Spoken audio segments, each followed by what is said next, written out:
Preguntar a la presidenta sobre estos 4,5 millones de pobres. Buenas noches, presidenta, ¿cómo le va? Bien, buenas noches, Navarro, ¿cómo le va? Bien. Empiezo con esto que estoy hablando, no sé si lo estaba viendo o si se lo comentaron. No, soy sincera, recién acabo de ingresar hace un rato.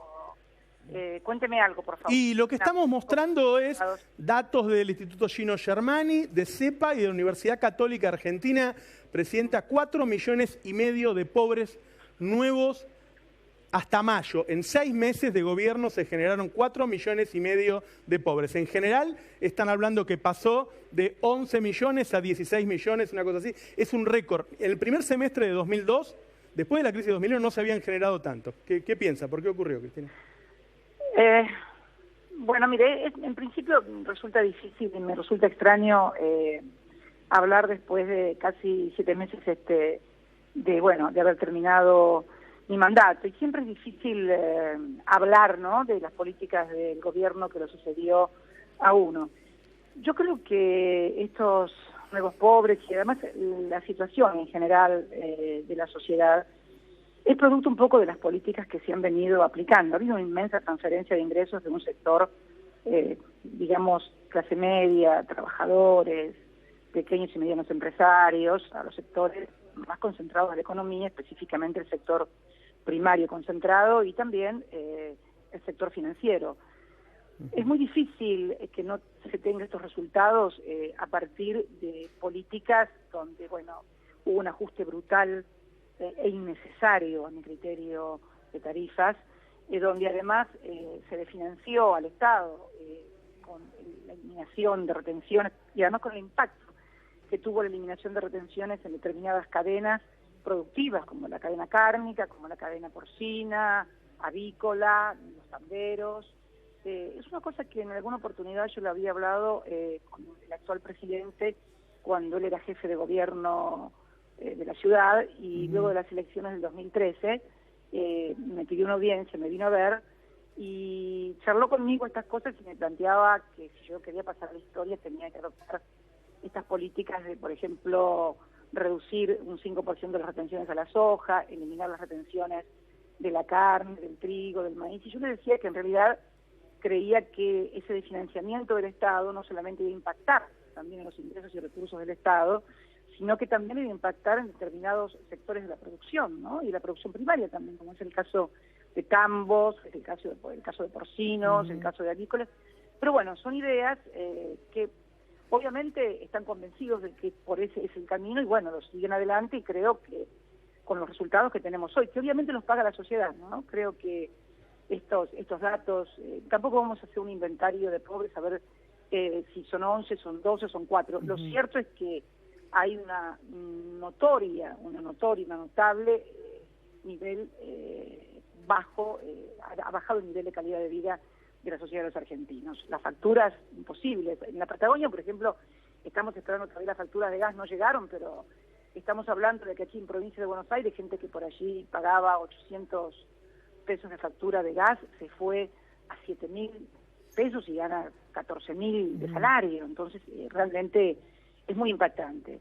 Es una pena. A mí realmente, yo no voy a hacer lo que hicieron conmigo cuando fui gobierno, que cuando había dificultades era como que se exacerbaba y se ponían contentos porque si le iba mal al gobierno se daban cuenta que le iba mal a la gente. La verdad que yo no quiero que le vaya mal al gobierno, sinceramente, porque no quiero que le vaya mal a la gente. Hemos puesto mucho en estos años los argentinos. Fueron 12 años y medio muy fuertes en los cuales recibimos un país descapitalizado, endeudado. Yo quiero que recordemos por un instante lo que era la Argentina en el año 2003, ¿no? El nivel de descapitalización, el nivel de endeudamiento, el nivel de desocupación, el nivel de pobreza, de indigencia.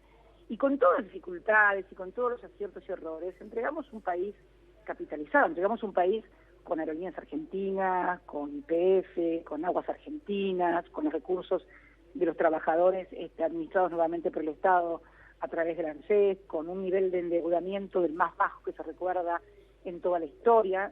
Entregamos un país capitalizado y sin deuda prácticamente. Entonces, ver esto a mí sinceramente me da mucha tristeza y mucha pena. Y no creo que nadie lo haga de maldad. A ver, eso también quiero ser claro, eso no es una cuestión de malos y buenos. Cuestión que tiene que ver más con la ideología. Pese que a nosotros nos acusaban de ser muy ideologistas y muy dogmáticos, me parece que también hay una gran carga de dogmatismo y de ideologicismo también en algunos sectores que, bueno, adhieren al libre mercado y que, bueno, que el Estado tiene que retirarse y cobrar la menor cantidad de impuestos posible a los que más tienen, porque si los que más tienen no pagan impuestos, lo van a derramar en inversiones. Y la verdad que en economía, Navarro, usted sabe que la ley de gravedad se aplica. Usted sabe que en física la ley de gravedad implica que si usted tiene una cosa de arriba para abajo, indefectiblemente cae y llega al piso, llega abajo. En economía es exactamente al revés. Todo lo que usted pone únicamente arriba, en lo más alto de la pirámide, no derrama. Pero no derrama porque los de la parte superior de la pirámide sean malos, sino porque no tienen capacidad de gasto y de consumo para la gran cantidad de riqueza que concentran y por lo tanto no la pueden bajar. En cambio, en economía sí, si uno pone plata abajo, en la base de la pirámide, como lo que están en la base de la pirámide, tienen que consumir porque los ingresos le dan para comida, para gastos de vestimenta, tienen que consumir. Necesariamente todo el recurso que usted pone abajo sube en la economía, que es lo que siempre nos entendió nuestro modelo en cuanto a que incentivábamos el consumo. El otro día escuchaba a alguien que decía que era imposible sostener el nivel de consumo. 12 años y medio se sostuvo el nivel de consumo, con todas las restricciones que además implica también un proceso de reindustrialización que por supuesto trae estrangulamientos en el sector externo, en la demanda de dólares, que sí también tiene que ver por allí con el mejoramiento en las clases medias, en los pequeños y medianos empresarios. Luego también hay una presión sobre el tipo de cambio, pero bueno, son problemas más complejos. Presidenta, ¿qué puede hacer la oposición? ¿Qué puede hacer usted en particular para terciar en esta política del gobierno que tiene una minoría? Digo, si la oposición, mucha gente está preguntándose, bueno, ¿va a volver Cristina? ¿Va a ponerse al frente de la oposición? ¿Va a tratar de frenar este drenaje? No. Yo lo que creo, sinceramente, creo que hay un rol que tiene que cumplir la oposición en el Parlamento. Me parece que estamos en una democracia, me parece que es un gobierno que tiene que durar 4 años, y me parece que este es un gobierno que tiene que tener una oposición que cumpla el rol de la oposición, que no significa obstruir como nos hicieron a nosotros. Nosotros siempre tuvimos un rol de obstrucción absoluta durante los 12 años y medio de gestión. Yo quiero recordarle aquellas elecciones del año 2009 que perdimos y que se conformó. ¿Se acuerda del Grupo A? Parece que estuviéramos hablando de hace 2 siglos más o menos, ¿no? Pero aquel Grupo A que, bueno, que nos impidió, no tuvimos presupuesto. Creo que en el 2010, año del Bicentenario, si mal no recuerdo, no tuvimos presupuesto, o el 2011, no recuerdo exactamente cuál fue de los dos, pero no tuvimos presupuesto porque no nos apararon ni siquiera el presupuesto. ¿Y ahora no hay oposición? ¿No? ¿Usted dice que está faltando oposición? Yo creo que están faltando ideas. Creo que están faltando ideas fundamentalmente, porque me parece que no es un problema de si falta oposición, me parece que hay que plantear ideas que sean alternativas y que puedan persuadir al conjunto de la sociedad, fundamentalmente también al gobierno, de que el rumbo no es el acertado porque no son acertados los resultados, no son buenos los resultados. Entonces me parece que no es una cuestión de oposición, me parece que es una cuestión de que está faltando una idea de cómo plantear una alternativa a una política que de nuevo no tiene nada, porque yo cuando por ahí alguien me plantea esto es nuevo, esto que está pasando en Argentina no es nuevo, estas políticas han sido ya aplicadas en el país y con un resultado también malo.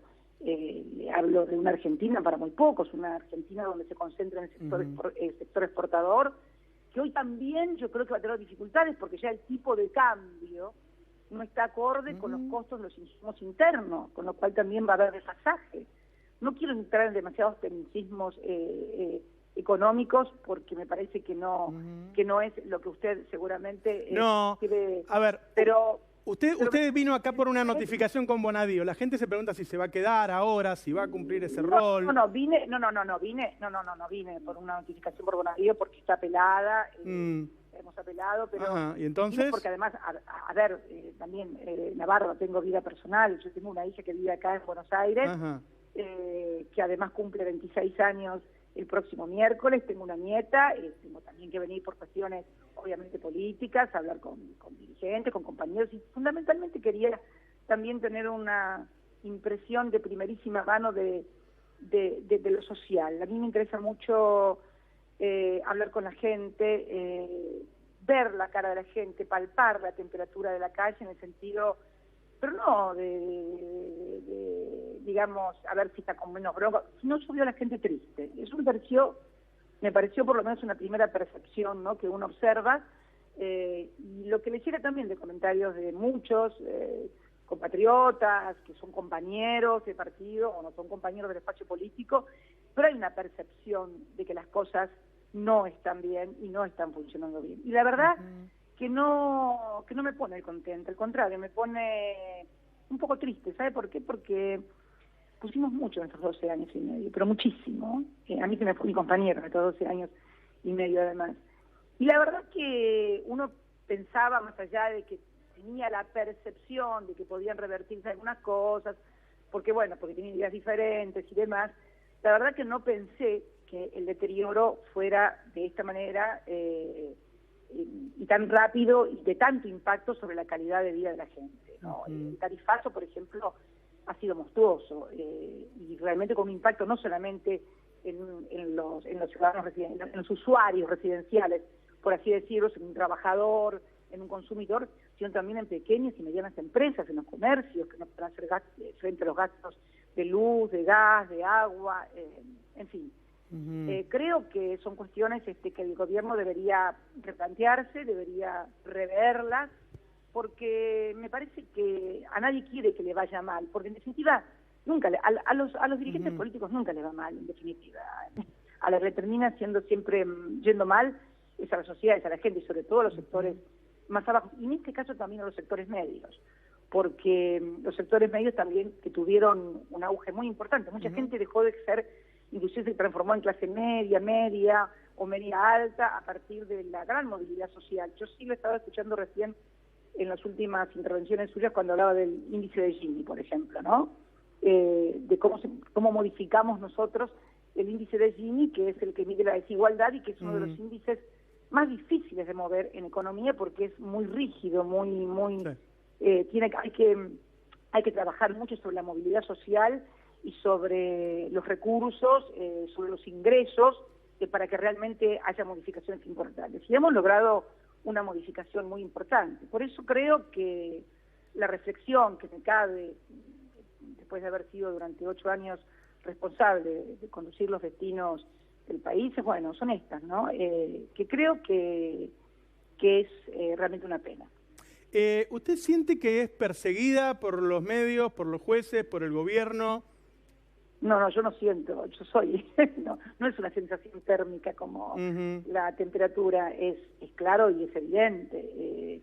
Lo decía el otro día cuando compartí en las redes sociales, que debo ser el único caso de una persona que está siendo investigada por 2 jueces federales de Comodoro Pi, exactamente por la misma causa y por el mismo objeto, donde además realmente a mí me gustaría, con todo esto que está pasando, y es una cosa que estoy trabajando y voy a proponerle al juez de la causa, que se haga realmente una auditoría de la obra pública realizada durante nuestro gobierno. Yo quisiera una auditoría realizada sobre la obra pública que comprendiera y que fuera hecha por consultoras, sociedades públicas, privadas, que se pueda hacer perfectamente. De la misma manera, yo que el Consejo de la Magistratura ahora ha decidido una suerte de auditoría sobre los juzgados federales en los últimos 20 años. Bueno, yo creo que tenemos que hacer una auditoría, porque ¿sabe qué pasa?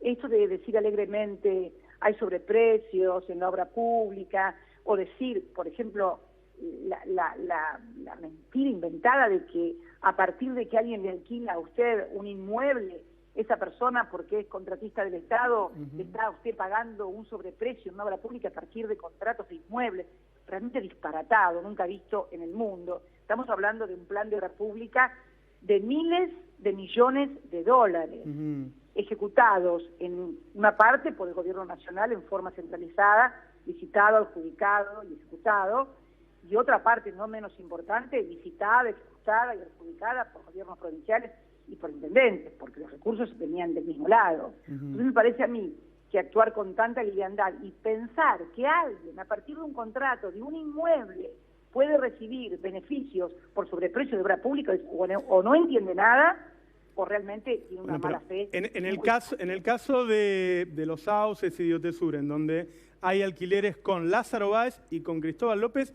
que fueron contratistas del Estado o lo siguen siendo, ¿por qué le pagaban alquileres a usted? O sea, se dice, bueno, le alquilaba habitaciones a Lázaro Báez y después Lázaro Báez no usaba. Perdón, Navarro, yo no alquilaba habitaciones a nadie. Yo alquilo inmuebles. Mire, quiero contarle un poquito porque me parece que es una buena oportunidad. Me parece que yo antes de que Néstor fuera siquiera intendente, nosotros teníamos más de 20 propiedades inmuebles. Siempre nuestras inversiones han sido vinculadas a los ladrillos, en inversiones en inmuebles y en ahorro en plazos fijos. Nada sofisticado, nada raro, nada extraño. Alquilar inmuebles, obtener una renta de esos inmuebles, administrarlos, etcétera. Pero yo nunca alquilé habitaciones de hoteles. No, yo alquilo inmuebles. Perdón. Es como, a ver, ¿qué me dice usted, por ejemplo, de que el presidente le está alquilando su casa al titular de la AFI, por ejemplo, Abras, que maneja fondos reservados? ¿Podemos decir que con los fondos reservados Abras le paga el alquiler al ingeniero Macri? No, me parecería una enormidad. Por ahí alguien lo puede pensar, pero me parece que no. Entonces, a ver si entiendo. Usted lo que dice es que usted le alquilaba el hotel a Lázaro Báez y después él que haga lo que quiera. El inmueble. Nosotros alquilamos el inmueble. Esto es, a ver si nos ponemos de acuerdo, el inmueble.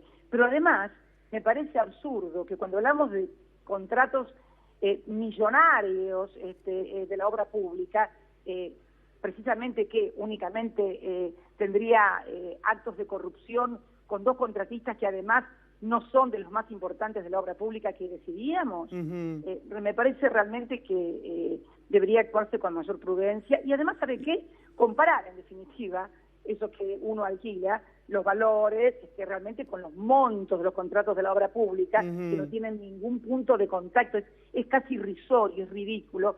Además también, lo que le alquila es muy simple, un juez puede pedir oficios de cuánto vale tal departamento, cuánto es el alquiler de tal inmueble, punto. Pero realmente alguien sensatamente puede pensar que en un monto de obra, de plan de obra pública multimillonario en dólares, alguien va a hacer maniobras de corrupción a través de alquileres de 1, 2 o 3 inmuebles, que además son cifras absolutamente irrisorias. Usted dice que si fuera un retorno no tiene relación con los miles de millones. Pero por favor, Navarro. Y en el caso de... Aparte sería el único caso en la historia, en donde alguien alquila sus propios inmuebles con los cuales pago, porque yo sobre esos alquileres pago ingresos brutos, pago impuesto a las ganancias, pago impuesto a los sellos, porque son contratos que van sellados. Sería realmente un caso de corrupción muy particular, único en la historia, digno de ser insertado en algún manual. Y en el caso de Cristóbal López... Que no tiene ningún punto de relación con la envergadura, el volumen de la obra pública, pero además, si uno compara a estos contratistas en el ranking de los primeros 60, contratistas de obra pública a nivel nacional, bueno, no son los principales. Bueno, pero en el caso de Lázaro Báez sí es el más importante en Santa Cruz. Me parece a mí, sí, bueno, como serán otros en otras provincias, porque también le estoy diciendo que se descentralizaba la obra pública en las provincias. Por eso le digo que el 60% de la obra pública nacional se ejecutaba en forma descentralizada. Me interesa mucho, si me puede aclarar, cuando usted propone lo de la auditoría, para a ver si lo toma el gobierno, ¿a qué se refiere en particular? ¿A dónde el gobierno no lo tiene que tomar el gobierno. ¿Cómo va a tomar el gobierno una auditoría con contratistas que son amigos también de ellos? No. ¿Cómo va a tomar el gobierno una auditoría si acaba de firmarse un decreto hace menos de un mes? Usted sabe que se firmó un decreto de 691/16 que establece un régimen de redeterminación del precio de la obra pública. Para decirlo en castellano y que lo entienda usted y todo el mundo.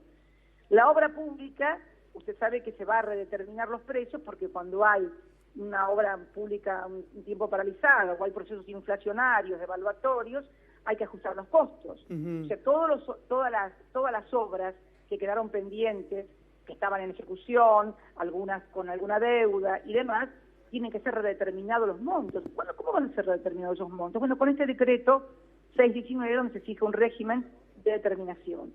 Ahora, ¿se imagina lo que va a ser esos régimen de determinación? Si nos hacemos eco de lo que dicen algunos sectores, que había sobreprecio en la obra pública, quiere decir que entonces van a redeterminar sobre obras públicas que estaban sobrevaluadas.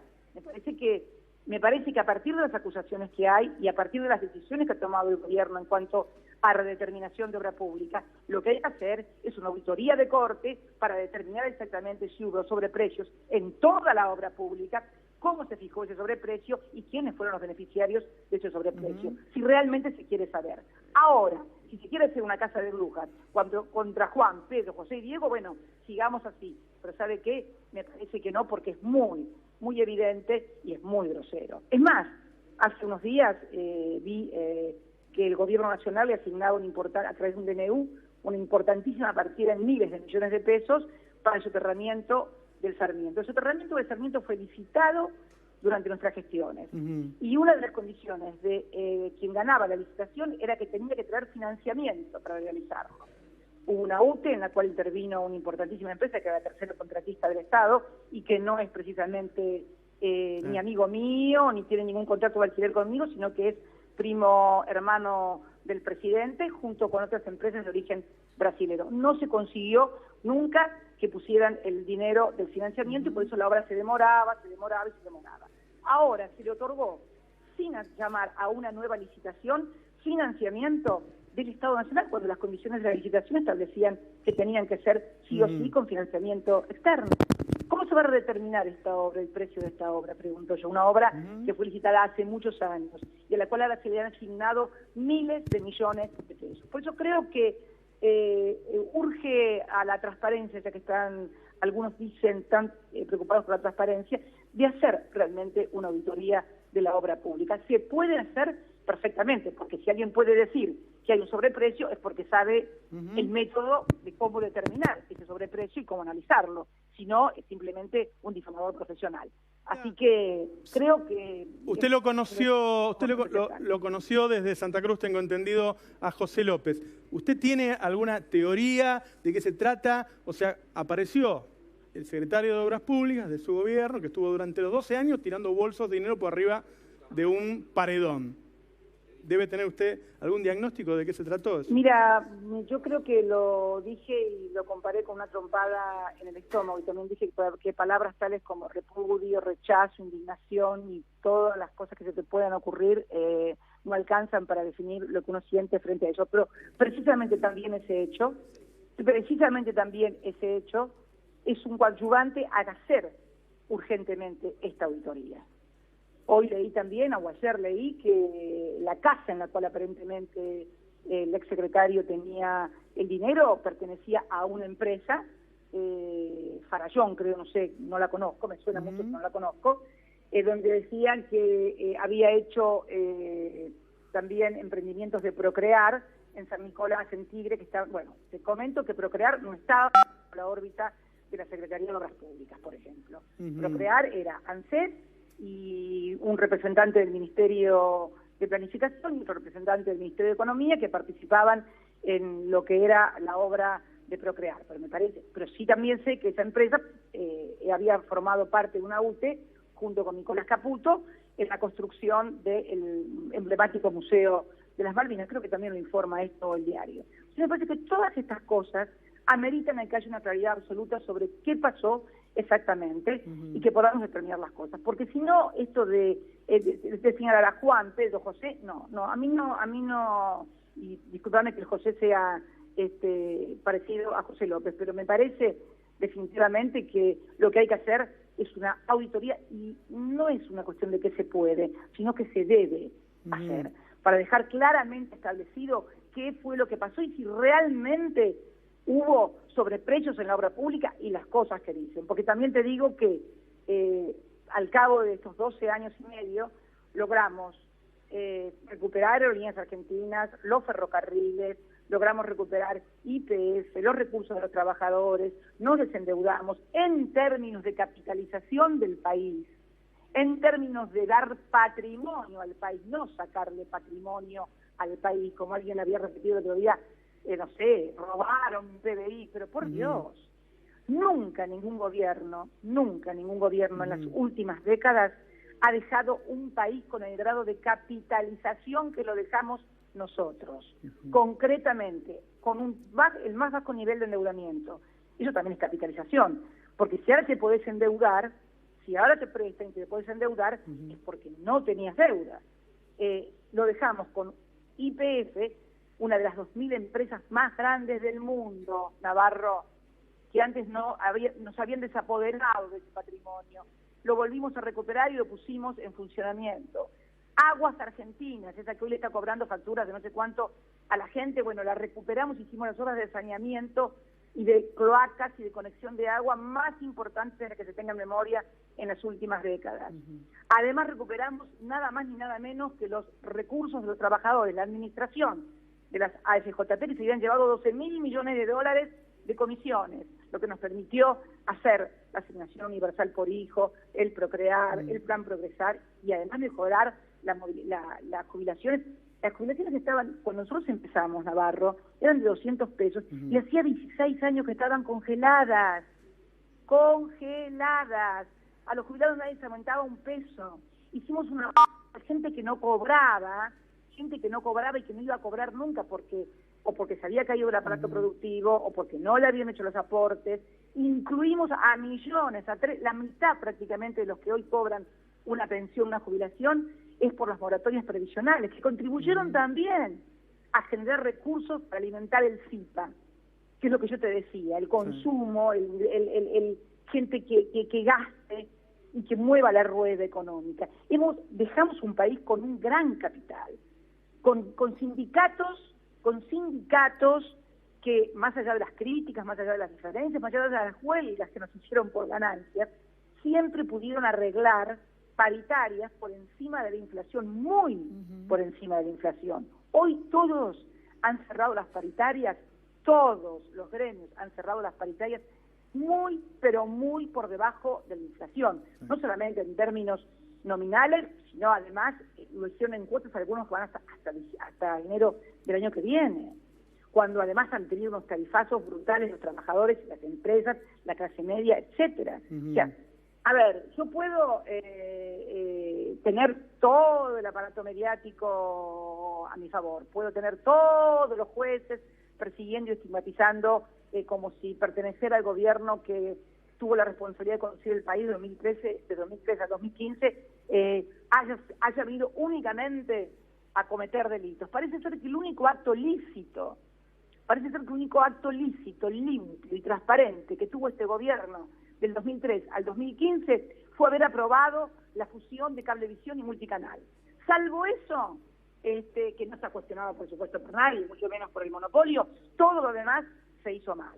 La verdad que bueno, ya te digo, podés tener fueros mediáticos, podés tener fueros judiciales, pero hay una realidad económica y social que a mí me apena, que no me pone contenta, al contrario, y que creo que el gobierno debería prestarle atención y que creo que la oposición debería prestarle atención. No en términos de oponerme, en términos de alternativa frente a los problemas concretos que tiene la gente. La gente no va a poder pagar la luz ni el gas. Me decían el otro día en Mercedes, un muchacho, 14.000 pesos, él y la mujer un poco más, le llegó una factura, pagaba 800 pesos de luz, de gas, y le llegó una factura de 7.300 pesos. No te puede llevar la factura de luz o de gas la mitad de tu salario. Porque aun cuando yo soy una liberal absoluta y te diga que el salario es uno de los precios de la economía, bueno, si la factura de gas me sale la mitad de mi salario, estamos ante dos problemas. O la factura el precio del gas es muy alto, o el precio de mi salario es muy bajo. Pero está claro que nadie puede vivir para que el 50% de su salario se le vaya en una factura de gas y de luz. Ahora, los medios lo que están diciendo es que todo esto que está ocurriendo ahora es un sinceramiento de lo anterior y que la culpa tiene que ver con su gestión. Digo, ¿usted piensa que al tener todos los canales del mismo lado prácticamente, todos los diarios, todas las radios, se convence a un pueblo de que es así? Mirá, me parece que si nuestro gobierno hubiera sido un gobierno de 1, de 2 años, de 3 años, pero 12 años y medio de ficción y fantasía, es muy difícil. Y tuvimos momentos de serias dificultades políticas. Yo recuerdo el conflicto rural, el conflicto con las patronales rurales del 2008, que nos puso prácticamente al borde de una acción destituyente, con caminos cortados, con rutas tomadas, etcétera, etcétera. La crisis terrible del 2008, que también nos impactó muchísimo en el 2009. El déficit, que finalmente habían creado con contabilidad creativa, es decir, fue del 1.9 reconocido por los propios organismos oficiales.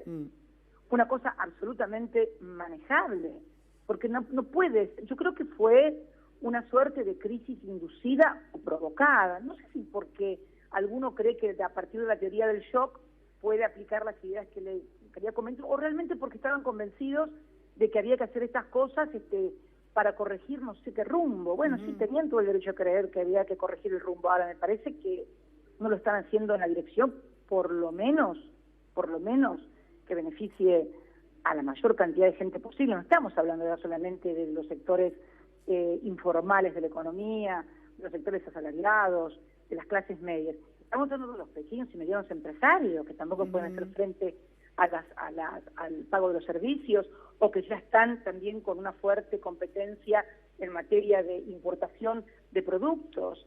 Yo creo que deberían repensar algunas cosas, me parece que es lo que yo haría, lo repensaría, porque creo que sería una pena perder una oportunidad. Además es un mundo complicado también, Navarro. Vamos hacia un mundo complicado, un mundo donde hasta hace poco tiempo, que es lo que yo veo también, una clase política argentina muy endogámica, muy mirándose el ombligo, muy no hablando de lo que pasa en el mundo, ¿no? Yo cuando veo lo que pasó con Inglaterra en el Brexit, a ver, el Brexit yo creo que marca definitivamente el regreso a un mundo unipolar. ¿Por qué te digo esto? Porque durante el tiempo que nos tocó vivir a nosotros como gobierno, 2003, se estaba conformando un mundo más multipolar. Después de la caída del muro de Berlín, donde evidentemente había quedado un mundo unipolar, como Estados Unidos como único eje, el paso del tiempo fue creando nuevas realidades. Surgió la Unión Europea, acá en la región comenzó luego con mucha fuerza a fines del siglo XX, comenzó muy fuerte Mercosur, UNASUR, la CELAC, los BRICS, surgieron los BRICS también como las economías más fuertes, emergentes, donde Brasil tenía un lugar preponderante, obviamente, en ese lugar, y nos representaba en la región. Yo siempre le decía a Lula que él tenía que hacer fuerza para que ingresara a Argentina y fuera BRICSA, porque iba a ser más fuerte de esta manera Brasil, también Argentina y también la región. Y vos ya estás viendo hoy que en realidad el Brexit, más allá de las declaraciones que podía tener Estados Unidos a favor, que dudo que sean honestas, ¿no? A favor de que el Reino Unido permaneciera en la Unión Europea. Lo cierto es que hay un debilitamiento absoluto de la Unión Europea, hay un debilitamiento absoluto del Mercosur, el BRICS está golpeado la situación de Brasil, algunos inconvenientes que han tenido algunas economías. Entonces, me parece que estamos volviendo a un mundo unipolar, y eso parece que no es bueno, ni siquiera es bueno para quien aparentemente resulta beneficiario, en este caso Estados Unidos. Siempre la concentración excesiva de poder termina siendo mala, definitivamente. Yo creo que la multipolaridad no era una cuestión únicamente de democracia, sino también de seguridad y de distribución de riesgos, ¿no? Me parece, bueno, creo que también tenemos que mirar este mundo como va a venir, ¿no? Porque, te vuelvo a repetir, se está conformando un nuevo perfil de un mundo al que creíamos que habíamos llegado con el mundo multipolar a una modificación. Hoy mismo la seguridad, hoy mismo explotó en Irak y volaron 160 personas por los aires, y también hubo un atentado, creo, cerca del Estadio de Francia. O sea, por allí algunas cosas que uno ha dicho en los organismos internacionales, no sé, en un G20 de San Petersburgo, en un Consejo de Seguridad de Naciones Unidas, tal vez no le hayan gustado a los oídos de alguna gran potencia, pero esto de matar al mensajero, de enojarse con el mensajero cuando uno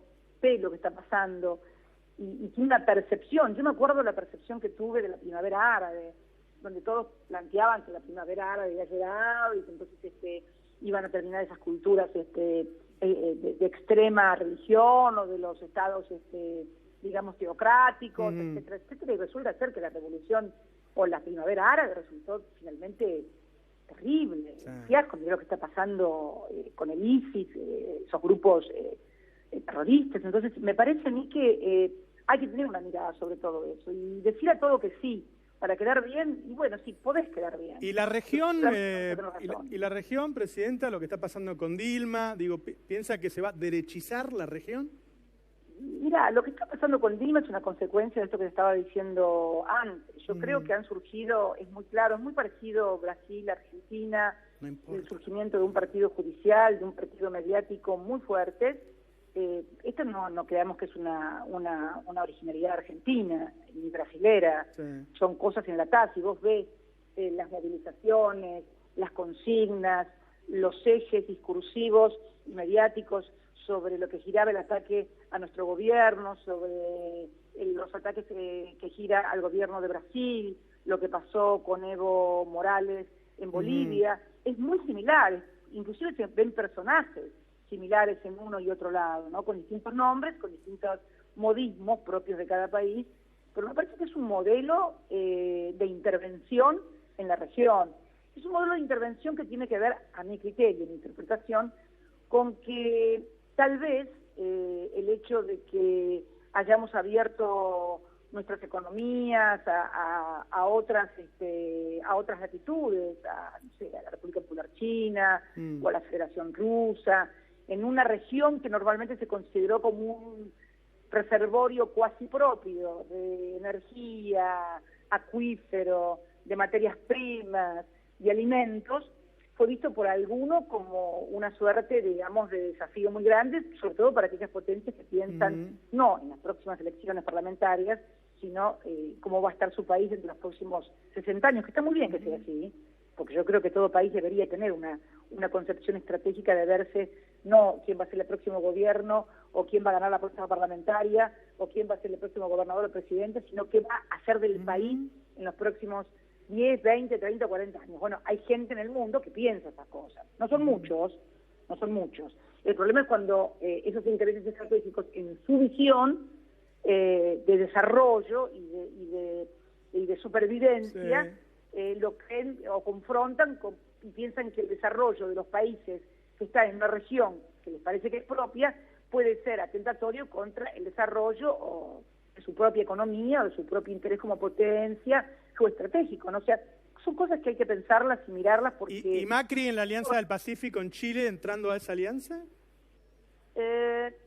Creo que, mira, no creo ni que el problema sea entrar o salir de la Alianza del Pacífico, sino qué es lo que querés hacer con el país y cómo lo vas a hacer jugar en la Alianza Estratégica Regional, con Brasil, en fin, con todos los países de la región, con la UNASUR, con la CELAC, y además en el mundo también. ¿Cómo lo vas a posicionar frente a China, frente a otros países, frente a la Unión Europea? Me parece que no es una cosa de juego con este y me peleo con todos los demás del barrio. Me parece que no es así. ¿Se puede hacer eso? ¿Se puede tomar esas decisiones políticas con un gobierno de CEOs, de gerentes, de gente que viene de empresas? Está hablando de alta política. Es difícil porque me cuesta creer que quien toda la vida ha pertenecido al mundo de una empresa, por ejemplo, ha sido CEO o tiene acciones de una empresa, pueda desprenderse de los intereses de esa empresa. A mí me cuesta. A ver, ¿por qué tengo que suponer que alguien que tiene intereses concretos en una empresa multinacional y tiene acciones va a ser lo suficientemente independiente si alguien está suponiendo que porque conozco a alguien que es un empresario, ya eso, el solo hecho de conocerlo me coloca en situaciones sospechosas, sin tener que ver nada con su empresa, ni nada con su compañía, ni nada con su actividad económica? Si esto parece sospechoso, ¿qué me puede parecer a mí que alguien que decide políticas en un país, energéticas, por ejemplo, sea al mismo tiempo accionista de unas principales empresas de energía del mundo? A ver, que me parece que es más lógico que yo piense mal, que alguien piense mal de mí porque soy amiga de Juan, o porque conozco a Pedro, o porque conozco a José, porque soy de la misma provincia. Me parece que hay una suerte de medición o de vara muy desigual, interesadamente desigual, mediáticamente desigual, de analizar las cosas. Pero bueno, la gente tampoco, con todos los problemas que tiene, de sobrevivencia, de subsistencia, de trabajo, de ingresos, ponerla también a pensar en geoestrategia, en qué pasa, bueno, digamos que eso es una obligación de quienes por lo menos se autotitulan dirigentes. Sí, ¿no? hay una preocupación de mucha gente de que usted vaya presa. Cristina, ¿usted piensa que puede suceder eso? Mirá, son los riesgos que toma quien ha tomado las decisiones en materia de... ¿Vos creés que, por ejemplo, haber decidido recuperar la CFJP, haber decidido recuperar YPF, haber decidido recuperar el poder adquisitivo de los trabajadores en paritarias libres, haber decidido, por ejemplo, que lo que reclamaron los organismos de derechos humanos toda la vida, que era precisamente el juicio y la responsabilidad de quienes cometieron el genocidio de la dictadura, ¿vos te crees que todo eso no tiene un precio? Yo sé que todo tiene un precio. Y cuando uno toma esas decisiones, si yo hubiera hecho lo que hicieron otros, seguramente no tendría problemas. De hecho, de la Rúa no tiene ningún tipo de problemas. Sin embargo, terminó con el megacanje, el corralito y 30 muertos en la Plaza de Mayo. 30 muertos que no fueron accidentales, porque no es que se fue cuando se armó el lío, no. Cuando se armó el lío decretaron el estado de sitio.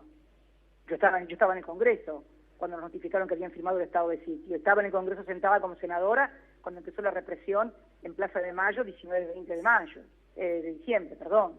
Entonces, me parece que, bueno, viste, y ahí andas por la vida sin ningún... Vos imaginate que yo hubiera sido responsable de un gobierno con 30 muertos en la plaza. Bueno, esta fue uno de mis... ¿Ves? A lo que sí le tenía miedo eran esas cosas yo. Yo tuve mucho miedo, no mucho miedo, mucha tensión, si te gusta más. Cuando era presidenta, de que en una manifestación, una movilización, por eso siempre dentro del año 2003 a la fecha, la policía iba de contención, de prevención, sin armas, en fin, siempre tuve, y vos fíjate que cuando pasó el episodio del chico de Ferreira, que no fue tampoco una cuestión de represión, porque fue una cuestión que además fue juzgada, castigada, y que no se dio con las fuerzas de seguridad, esto, como siempre digo yo, ¿no? Esa bala rozó un poco el corazón de Néstor, porque estaba como loco. Porque era una cosa, una karma que teníamos nosotros, un karma eso de no cargar con la vida de nadie en un acto de represión, aun cuando por ahí en muchas actividades hubiera desmanes, hubiera agresividad por parte de los manifestantes, pero preferíamos cargar con la agresividad de los manifestantes y no con la agresión de las fuerzas de seguridad, ¿no? Porque cuando se pierde una vida en eso, el daño, además de la pérdida de la vida, es un daño irreparable, me parece, a la democracia, ¿no? Esa es la percepción que teníamos nosotros. Si uno se levantaba siempre, con atención, a los pocos días de salir del quirófano con mi cabeza, tuvimos el levantamiento de todas las policías, o de varias policías en todo el país, en algunos casos con muertos, hubo en Córdoba episodios graves realmente, que vistos en perspectiva, está claro que fueron armados, prisioneros, también atención de por ahí, movilizaciones, huelgas, por el impuesto a las ganancias. Entonces, uno cuando mira esto en perspectiva dice, la verdad que pese a todo, ¿no? Pese a todo, pudimos sobrellevar una oposición muy dura, durísima, pudimos sobrellevar actos, realmente actividades de huelgas por la ganancia o cortes de calles por cosas, y la verdad que, eso sí lo veía con mucha atención. Lo otro son los avatares de la política cuando vos decidís representar determinados intereses. Si vos representás los intereses de las minorías y no tocas ningún interés, no te pasa nada, absolutamente nunca nada. Esto está comprobado. Le transmito algo que me dice mucha gente, y es que sienten cierta orfandad, que se sienten como solos, o sea, la gente que no está de acuerdo con Mauricio Macri, que le están pasando todas estas cosas, que está perdiendo derechos, que está perdiendo poder adquisitivo, y que además tiene miedo de que usted vaya presa. Digo, es muy desesperanzador eso. Mira, yo creo que nadie debe sentirse... Yo no sé si a veces, digo, el día 9 de diciembre, cuando me despedí de esa plaza maravillosa, me parece que fui muy clara, y creo que nadie debe esperar mesías ni salvadores, no hay ni apellidos ni nombres salvadores. Me parece que hay construcciones colectivas que se van dando en una sociedad en determinados momentos, y yo aprendí hace muchos años, pero muchísimos años, que nadie puede constituirse en vanguardia de nada que la sociedad no quiera ser. ¿Entiende lo que digo? Sí, lo que pasa es que también usted sabe mucho de política y la gente quiere un líder. Y él quiere acá el líder, no en Santa Cruz, por ahí. Yo creo, mire, yo creo sinceramente, bueno, estamos extendiéndonos demasiado y no era lo que habíamos acordado, pero no es que le escape al bulto, simplemente que creo que la construcción, las cosas no se dan en políticas porque uno las apure, las deje de apurar o vaya antes. Yo creo que son construcciones colectivas, son cosas que se van haciendo y fundamentalmente creo que es la sociedad la que debe empoderarse y hacer valer sus derechos. Esto es lo que por lo menos pienso yo. Mire, el otro día estaba leyendo, sin ir más lejos, que en Villa Gesell, por ejemplo, por dar un ejemplo puntual, no de grandes gestas emancipadoras, ni grandes cuestiones épicas, ni grandes... No, le estoy hablando de lo que pasó el otro día en Villa Gesell, cuando la comunidad decidió que no iba a pagar, por ejemplo, la factura del gas porque no la podían pagar. Bueno, es una decisión que no necesita ningún liderazgo, no necesita y nadie, simplemente sentido común, organización de la sociedad, y bueno, y llevar las cosas adelante, porque realmente creo que si quienes tienen responsabilidades institucionales desde la oposición no lo hacen, bueno, finalmente de algún lado siempre surge la gente que lo hace, porque en definitiva, a ver, no es una cuestión de que si me gusta hacer esto o no me gusta, o me parece que es muy cara la luz y porque me parece que es muy cara, o el gas no lo pago. No es que no lo pago porque me parece que es muy caro, me parece que por ahí no lo pago porque no puedo pagarlo. Son dos situaciones absolutamente diferentes.